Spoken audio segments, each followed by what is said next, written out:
Selamat datang di channel Jendela Sains, terutama buat kalian para pejuang UTBK. Kali ini kita akan membahas soal asli UTBK tahun 2022, tes pengetahuan kuantitatif, part yang ke-6. Kita akan bahas 4 soal, soal nomor 12 sampai dengan 15. Simak terus video ini sampai akhir. Soal berikutnya. Barisan 14, dalam kurung P-1, 6, 2, min 2, merupakan barisan aritmetika. Nilai P adalah titik. Ya, gini, kalau misalkan di sini diketahui barisan aritmetika, kita nggak usah terlalu kaku pakai rumus UN sama dengan A plus N-1 kali B. Nggak usah. Kita pakai konsep aja, kita pakai logika. Barisan aritmetika merupakan barisan bilangan yang memiliki selisih dua suku berurutan selalu tetap. Jadi ini kita lihat yang diketahui. Selisihnya berapa? Dari 6 ke 2 itu kan min 4. Kan 2 min 6 itu min 4. 2 ke min 2 ini min 4 juga. Jadi barisan ini turun terus dikurangi 4, dikurangi 4, dikurangi 4. Berarti ini juga. Ini dikurangi 4. Ini ke sini juga dikurangi 4. Artinya P-1 itu berapa? 14 dikurangi 4. Berarti P-1 itu sama dengan 10. Benar kan? Kalau misalkan P-1 itu 10, barisannya menjadi 14, 10, 6, 2, min 2, dan seterusnya. Ini berkurang 4 terus. Bedanya atau B-nya itu min 4. Oke? Ya sudah. Kalau P-1 sama dengan 10, berarti P sama dengan 10 plus 1 atau 11. Jadi kita dapatkan jawaban soal ini adalah E11. Soal berikutnya. Barisan 14, dalam kurung P-1, 6, 2, min 2, merupakan barisan aritmetika. Jadi ini yang diketahui sama persis seperti soal sebelumnya ya. Yang beda hanya yang ditanyakan aja. Yang ditanyakan jumlah suku ke-11 dan suku titik-titik adalah 4 kali suku ke-7. Jadi kita disuruh mencari ini suku keberapa atau N-nya ini berapa. Nah gini, kita bisa pakai jawaban dari soal sebelumnya. Tadi kan kita dapatkan P sama dengan 11. Jadi P-1-nya itu 10. Ya kita pakai, nggak apa-apa. Jadi barisannya kita tulis lagi 14, 10, 6, 2, min 2, titik. Oke? Barisan aritmetika ini kita cari elemen pentingnya, yaitu A dan B, suku pertama dan beda. Suku pertama itu A, itu sama dengan 14. Bedanya B sama dengan min 4 ya, kan 14 ke 10 kan min 4, 10 ke 6 kan min 4, dan seterusnya. A-nya 14, B-nya min 4, sekarang gini. Jumlah suku ke-11 berarti U11, dan suku keberapa kita nggak tahu, misalkan UN, sama dengan 4 kali suku ke-7, jadi 4 U7. Kita pakai rumus sekarang. Kita pakai rumus UN sama dengan A plus N-1 kali B. Jadi kalau misalkan U11, berarti A-nya 14, plus N-1 berarti 11-1 itu 10, kali B, B-nya itu min 4. Plus UN ini kita nggak tahu, biarkan aja UN. Jangan dijabarkan dulu jadi A plus N-1 kali B ya. Kita biarkan dalam bentuk UN seperti ini. Sama dengan 4U7.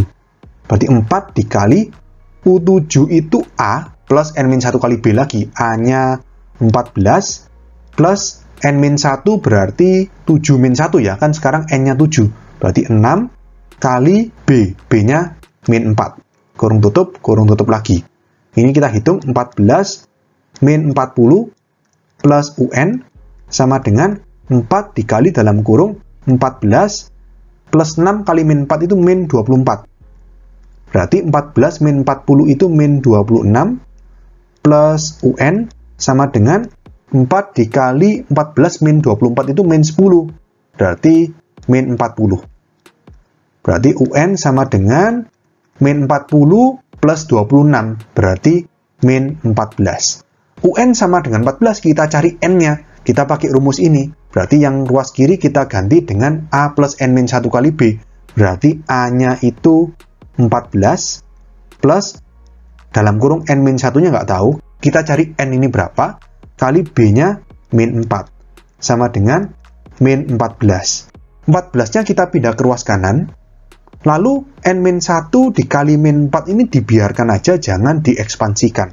Jadi tetap dalam kurung N-1 dikali min 4 sama dengan min 14, min 14 itu min 28. Jadi N-1 sama dengan min 28 dibagi min 4. 7. Berarti N sama dengan 7 plus 1 atau 8. Oke? N sama dengan 8, ya berarti UN itu U8. Jadi jawabannya ini suku ke-8. Ngerti ya? Jadi kita dapatkan jawaban soal ini adalah D ke-8. Soal berikutnya. Barisan 14, dalam kurung P-1, 6, 2, min 2, titik merupakan barisan aritmatika. Jadi ini yang diketahui sama persis seperti soal sebelumnya, cuma yang ditanyakan berbeda. Jika barisan baru dibentuk dengan membagi 2 setiap suku barisan tersebut, maka rata-rata 10 suku pertama barisan yang baru adalah titik. Oke, kita bisa ambil data atau hasil dari soal sebelumnya. Tadi kita dapatkan P sama dengan 11, jadi P-1 itu 10, sehingga barisan itu menjadi 14, 10, 6, 2, min 2, titik. Perhitungan kenapa P bisa 11 sudah kita bahas di soal sebelumnya. Nah, sekarang barisan baru dibentuk dengan membagi 2 setiap suku barisan tersebut. Jadi ini, setiap suku pada barisan ini kita bagi dengan 2. Berarti 14 bagi 2 itu 7, 10 bagi 2 itu 5, 6 bagi 2 itu 3, 2 bagi 2 itu 1, min 2 bagi 2 itu min 1, dan seterusnya.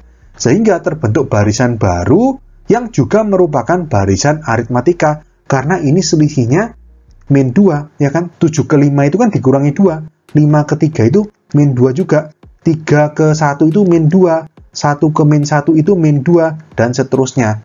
Jadi, barisan yang baru ini memiliki A atau suku pertama itu 7, dan B atau beda itu sama dengan min 2. Jadi kita sudah dapatkan 2 elemen penting, yaitu A atau suku pertama dan B atau beda pada barisan yang baru.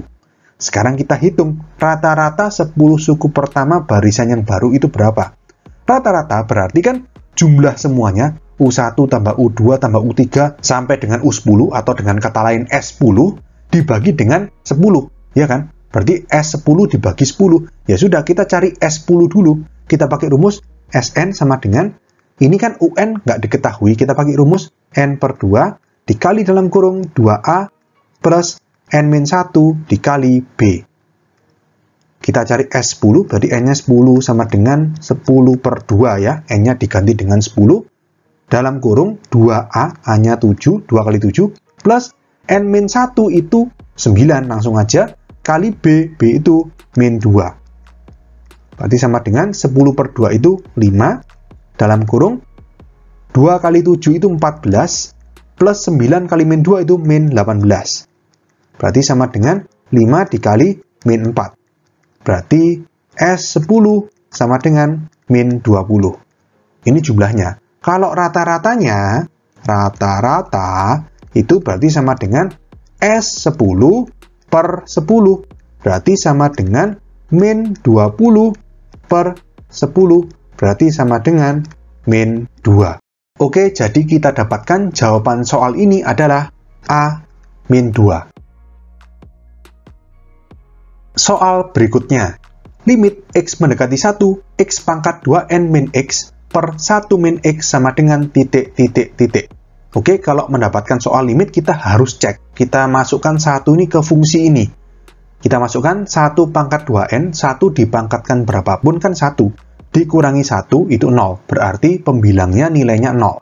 Penyebutnya 1 min 1 itu 0 juga. Berarti nilai dari fungsi ini kalau dimasukkan 1 itu 0 per 0, yang merupakan bentuk tak tentu yang tidak boleh menjadi penyelesaian dari limit. Nah, terus gimana caranya? Bisa banyak cara. Bisa pakai cara pemfaktoran ya, tapi di sini saya pakai cara dalil L'Hopital. Kalau kalian belum pernah belajar, nanti link videonya saya taruh di sebelah kanan atas, bisa kalian lihat bagaimana dalil L'Hopital itu. Intinya seperti ini. Jadi, kalau kalian cek tadi dimasukkan X sama dengan 1, hasilnya 0 per 0, maka kita bisa turunkan fungsi pembilang dan fungsi penyebut masing-masing. Jadi ini sama dengan limit X mendekati 1, turunannya X pangkat 2N itu apa?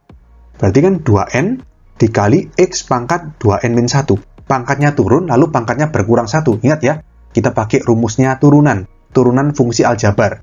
Min X juga diturunkan jadi 1. Per bawahnya 1 min X, 1 itu 0 turunannya. Berarti langsung aja min X, turunannya min 1. Jadi turunan itu bukan kita pakai rumus U per V yang rumus pembagian itu. Enggak. Justru malah enak, lebih gampang. Pembilang diturunkan sendiri, penyebut diturunkan sendiri. Jadi seperti ini. Lalu sekarang, kalau pembilang dan penyebut sudah masing-masing diturunkan, kita masukkan lagi 1 ke dalam fungsi ini. Yang dimasukkan itu ke X-nya ya, bukan N ya. N ini seperti konstanta, bukan variabel. Variabelnya di sini X, karena limit X mendekati 1. Kita masukkan, kalau 2N dikali 1 pangkat 2N min 1 kan 1 pangkat berapapun kan 1. Berarti kan 1 kali 2N, 2N. 2N min 1 sudah nggak 0, berarti boleh ini. Berarti bisa ya, kita masukkan, berarti sama dengan 2N dikali 1 pangkat 2N min 1 min 1. Per bawahnya min 1. Jadi sebenarnya tadi ketika kita turunkan penyebutnya ini min 1, sudah pasti nggak mungkin 0 per 0. Karena penyebutnya sudah min 1, bukan 0. Ngerti ya? Kalau misalkan ini tadi seandainya setelah diturunkan, tetap kalau dimasukkan X sama dengan 1 ke fungsi ini, tetap 0 per 0, ya kita turunkan turunan kedua. Gitu terus. Diturunkan, dicek, diturunkan, dicek. Sampai pertama kali didapatkan hasilnya bukan 0 per 0 atau bukan bentuk tak tentu, yaitu hasilnya. Ya, pokoknya intinya setiap tahap, setiap menurunkan, itu harus dicek. Oke, kita lanjut. Berarti sama dengan 2N kali 1 pangkat 2N min 1 kan ya 1 ya. 1 dipangkatkan berapapun 1. 1 kali 2N ya 2N. Jadi 2N min 1 per min 1. Dibagi min 1 berarti tandanya dibalik. Jadi min 2N plus 1. Atau kalau kita tukar posisi, 1 min 2N. Oke? Jadi kita dapatkan jawaban soal ini adalah B 1 min 2N. Oke, sekian untuk video kali ini. Untuk melihat pembahasan soal-soal UTBK lainnya, bisa kalian klik thumbnail playlist yang ada di sebelah kanan atas ini. Jika ada pertanyaan, saran, maupun kritik, bisa kalian tulis di kolom komentar. Semoga bermanfaat dan sampai jumpa di video selanjutnya.